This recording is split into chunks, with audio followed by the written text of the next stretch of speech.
Hello everybody and welcome back to another video. Today I'm going to be talking about NaNoWriMo. We are full swing in the month of NaNoWriMo, which for those of you who don't know, NaNoWriMo stands for National Novel Writing Month and takes place from November 1st through November 30th, and you are challenged to write a 50,000 word novel in that time. That means you have to average about 1,667 words a day.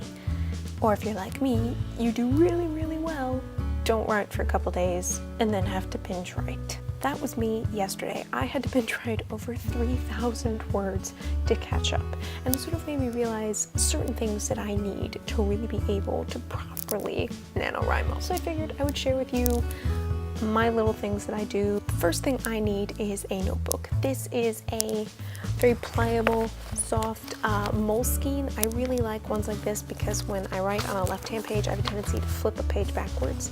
The hard shell notebooks just don't do it for me. Also, it closes up and it does actually also have this little like bookmark string that I can use. As much as I do use my computer for NaNoWriMo and I actually type my novel, this notebook is extremely helpful because sometimes when I get stuck, staring at that blinking cursor will drive me crazy, and seeing all the words I've written beforehand often is just too much. I can't focus, I get lost, and then my inner editor comes out and it starts kind of derailing me from what I'm trying to do. So I take the notebook, I open up to a fresh page, and I just sort of start trying to write.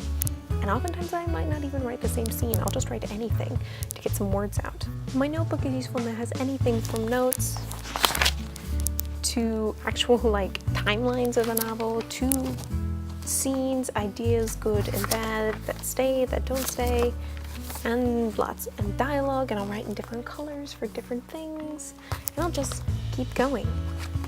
It helps for me to have a notebook and be able to actually physically write the words because sometimes I feel a little more connected to them, and then when I type them, I refine them.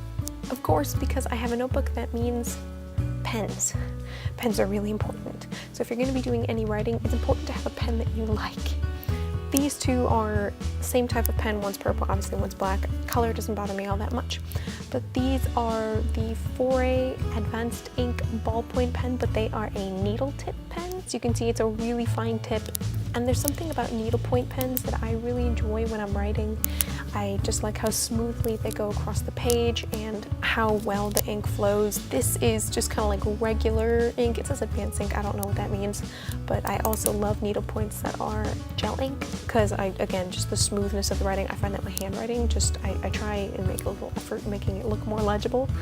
So needlepoint is one of my favorites. It's also kind of cushy right in here because I kind of grip pens pretty hard when I write, so I actually have an indent here in my fourth finger from all the writing that I do, and so having something cushy there is important. Very importantly, music.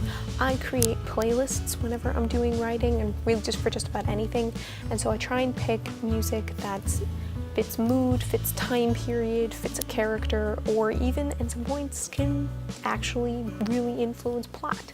In the case of my novel this year, it's a lot of soundtracks and classical music and like sacred choir music and stuff like that to really put me in the mindset of characters and of place and setting and really of mood. I'm striking a lot more for mood in this year's NaNoWriMo, so music important. If you're doing anything based on setting or legends or something previous, it's sometimes good to have a reference guide. I'm holding this because I did mention that mine's playing with Arthurian legends, and I have two other books over on my desk, but I have also used some spellings and things from Helen Hollick's Pendragon's Banner trilogy, which is a retelling of the story of King Arthur, and while I'm not telling King Arthur, I read a lot of her kind of like historical notes and things that she talks about in here because she did so much research going into this trilogy, and so I found that to be very useful. And then also some words that maybe I'm going, what's the word for this thing? It'll be mentioned in the book, and that makes my life really easy. I'm sort of using it kind of like a history book almost, really, even though it's a work of fiction. When it comes to food and drink, I'm usually drinking either water, coffee, or tea. I currently had a cup of coffee, it's now empty, sad face. And I try not to eat too much when I'm writing. I find if I do that, I'm gonna eat mindlessly and focus more on the food than I will on the actual writing. But little snacks are sometimes always good. These are go-go squeeze. They're like applesauce pouches, so I can like flip it open and I'll just literally be eating it like that while I'm writing, and they're good if I just sort of need a little jolt of something in my stomach. This is applesauce with banana. Quite tasty. I'm pretty certain these are actually for babies, but delicious. But that's pretty much my little NaNoWriMo ramble, how I nano, I guess. But yeah, that's it for me today, guys, and so until next time, cheers.